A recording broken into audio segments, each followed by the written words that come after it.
آج ہم اپنے حلقے کا مقدمہ این 118 کا لڑنے کے لیے الیکشن کمیشن پہنچے تھے. جج صاحب نے ہماری بات کو سنا. میری طرف سے لیگل کونسل خاقان میر صاحب پیش ہوئے اور دوسری جانب سے بھی پیش ہوئے, اور جتنی بھی بات کی گئی وہ ساری ٹیکنیکلٹیز پر کی گئی. کہیں پر یہ بات نہیں کی گئی کہ کس طرح سے فارم 45 نہیں دیے گئے, ہمارے پولنگ ایجنٹس کو نکال دیا گیا, اور اس کے بعد جب ہمارا رزلٹ اناؤنس ہوا تو ہمارا کوئی بھی بندہ وہاں پر موجود نہیں تھا. اس کی موجودگی کے بعد یہ سارا رزلٹ اناؤنس ہوا, یعنی میرے حلقے کا الیکشن میرے جیل میں بیٹھے ہوئے چوری کیا گیا.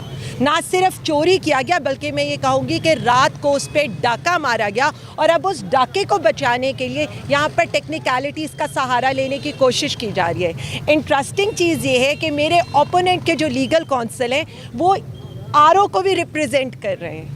مطلب آپ یہ گٹھ جوڑ دیکھیں تو میں صرف اتنا کہنا چاہوں گی معزز عدلیہ سے بھی کہ اگر یہ اتنا ہی بڑا گٹھ جوڑ ہے تو پھر ہمیں کچھ ایسا کرنا چاہیے کہ کل کو ہم اپنے RO کے اگینسٹ لیگل پروسیڈنگز میں بھی جائیں اور ان کو پنشمنٹ ملنی چاہیے, کیونکہ اس ملک میں سب سے بڑی دہشت گردی, اس ملک میں سب سے بڑا ڈاکہ وہ ہے جو عوام کے ووٹ پر پڑا ہے. یہاں جب دہشت گردی کی ہم بات کرتے ہیں تو ہم کیسے یہ بھول جاتے ہیں کہ 25 کروڑ عوام کا مینڈیٹ چرایا گیا ہے, 25 کروڑ عوام کے حق پر ڈاکہ ڈالا گیا ہے. تو میں عوام کو صرف اتنا کہوں گی, ہم تو یہ جد و جہد کر رہے ہیں اور ہم یہ جد و جہد جاری رکھیں گے. اس میں ہم یہ نہیں, انشاءاللہ تعالی یہ کوئی مقصد نہیں ہے کہ ہماری جتنی جد و جہد ہمارے لیڈر کی, وزیر اعظم عمران خان کی, وہ پاکستان کے لیے, پاکستانی عوام کے لیے ہے.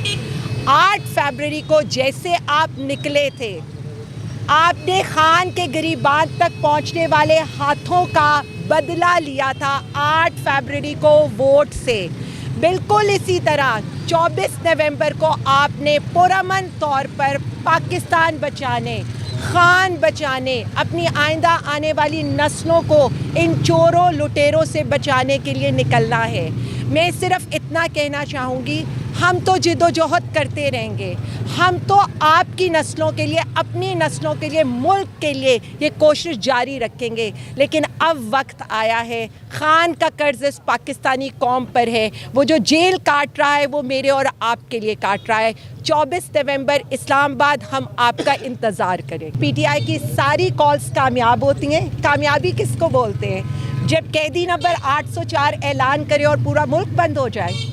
اب بھی آپ نے دیکھا ہے, ابھی سے کرفیو کا اعلان بھی ہو گیا ہے. میں نے سنا ہے ایک عوامی لیڈر, ایک جو باہر کے ہمارے بین الاقوامی لیڈر ہیں, ان کو بھی, وزیر اعظم کو بھی دعوت دی گئی ہے کہ انہی دنوں میں آئیں تاکہ جواز مل سکے PTI کو روکنے کا.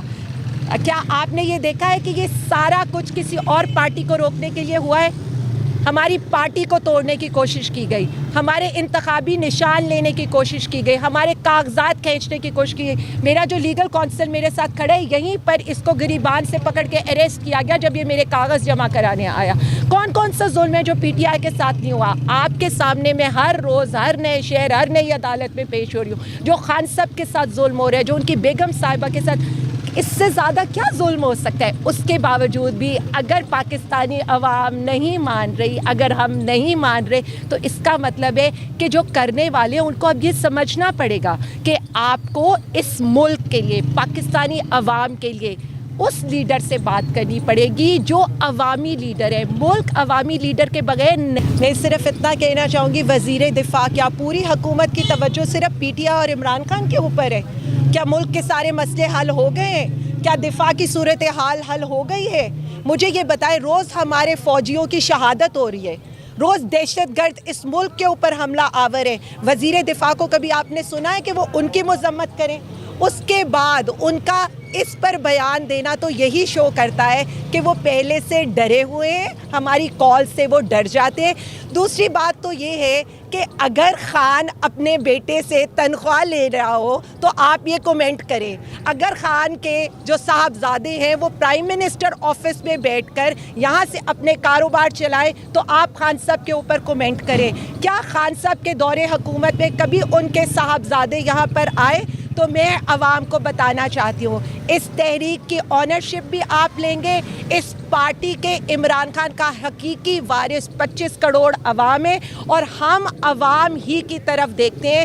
اپنے اللہ رب العزت کے بعد, اس کی مدد کے بعد عوام کھڑی ہوئی ہے ہمارے لیے, ہمارے لیڈر کے. دیکھیں بہت آسان ہے یہ باتیں کرنا اگر نارمل حالات ہوتے تو.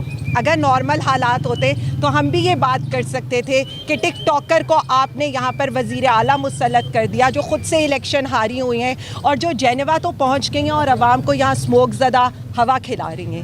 بہت آسان ہوتا یہ باتیں کرنا کہ میں یہ کہتی کہ علیمہ آپا نے آ کر ڈیٹ اناؤنس کیوں کی اور بشریٰ بی بی صاحبہ لوگوں کو موٹیویٹ کیوں کر رہی ہیں. کیا کلثوم بی بی تب نہیں نکلی تھی جب بات نواز شریف پر آئی تھی؟ میری بیٹیاں کب نکلی ہیں؟ جب میں جیل میں تھی. اور اس کے بعد بھی آپ نے میری بیٹیوں کو کہیں پر میرے ساتھ کسی عدالت میں دیکھا ہے؟ میرے حلقے کی کیمپین کرنے انہیں نکلنا پڑا. فرق سمجھیں. ہم خان صاحب سے مشاورت کے لیے اڈیالہ جیل کے باہر کھڑے ہیں اور وہاں پر پکڑ دھکڑ شروع ہو جاتی ہے. تو اس کے بعد صرف خان صاحب کی family is accessible to Khan صاحب. اور میرے خیال میں جب بات آتی ہے وفاداری کی تو وفاداری تو بشریٰ بی بی نے بھی نبھائی ہے اور علیمہ آپا, عظمیٰ آپا اور نورین آپا نے بھی نبھائی ہے. اور یہاں پر کومنٹ تو تب ہونا چاہیے نا کہ خان کا خاندان سب سے آگے آیا. ہر پروٹیسٹ میں زمین پہ بیٹھی ہماری علیمہ آپا. اس وقت حسان نیازی ملٹری کسٹڈی کے اندر ہے. نورین آپا ان کے ہاتھ پہ پلسٹر تھا, اس کے باوجود عدالتوں کے وہ دھکے کھاتی رہی ہیں اپنے بھائی کے لیے. تو وہ خاندان, شوکت خانم کا خاندان, عمران خان کا خاندان تو اس قوم کے لیے اپنی قربانیاں دے بھی رہا ہے اور کھڑا بھی ہے. لیکن بات جب آتی ہے یہاں پر تو ہم یہاں پر دیکھتے ہیں کہ خان نے یہ نہیں کہنا کہ میری بیٹی وزیر اعلیٰ بن جائے یا میرے بیٹے آ کر جو ہیں وہ سولر کے کمیشنز لینا شروع کر دیں. خان صاحب نے یہی بات کرنی ہے, عوام میری وارث ہے اور عوام ہی پی ٹی آئی کی بھی اور خان صاحب کی بھی آگے اس تحریک کی آنرشپ لے گی. میڈم 5 اکتوبر کو پی ٹی آئی نے احتجاج کی کال دی تھی لیکن جو لیڈرشپ ہے وہ نظر نہیں آئی تھی. کیا اس بار 24 اکتوبر کو بھی لیڈرشپ غائب رہے گی؟ آپ لیڈرشپ کس کو بولتے ہیں؟ مجھے تو یہ لگتا ہے کہ پی ٹی آئی نام ہی 2 لوگوں کا ہے, ایک عمران خان اور اس کے نیچے کارکن اور social media warriors, overseas warriors. P T I نام ہے کارکنوں کا. مجھے آپ صرف اتنا بتا دیں, کیا لیاقت باغ میں ہمارے کارکنوں نے مار نہیں کھائی؟ کیا ڈی چوک پر مینار پاکستان پر ہمارے کارکنوں پر ظلم نہیں ہوا؟ یہ کہتے ہیں لوگ نہیں نکلے. 3,500 تو صرف آپ نے پنڈی اسلام آباد کے لوگوں پر پرچے کر دیے. لاہور کے آپ نے 1,000 لوگوں پر مینار پاکستان پر پرچے کر دیے. تو آپ کس کو پکڑتے رہے, کس کو آپ لے جا کر پرچے کرتے رہے؟ لیکن میں اتنا بتا دوں, پی ٹی آئی کی لیڈرشپ کے اوپر جس طرح کا ظلم و ستم ہو رہا ہے, ہر شہر میں ATC کے پرچے ہیں, ہر شہر کی پولیس ہمارے پیچھے لگی ہوئی ہے. ہم کبھی اپنی پروٹیکٹیو بیل پشاور ہائی کورٹ سے کرا رہے ہوتے ہیں, کبھی ہم ہائی کورٹ پھر رہے ہوتے ہیں. سب لوگ اس وقت جو ظلم و ستم پی ٹی آئی کے اوپر ہو رہے ہیں, میں صرف اتنا کہنا چاہوں گی اس کو سمجھیں. اور اس کے بعد بھی اگر نقطۂ محور صرف پی ٹی آئی کے اختلافات, P T I Hare drawing room میں عمران خان کا دھرنا, عمران خان کا لانگ مارچ, عمران خان کی جیل, تو پھر یہ سمجھ لیں کہ یہ ملک تبدیل ہو چکا ہے اور ملک صرف عمران خان کے گرد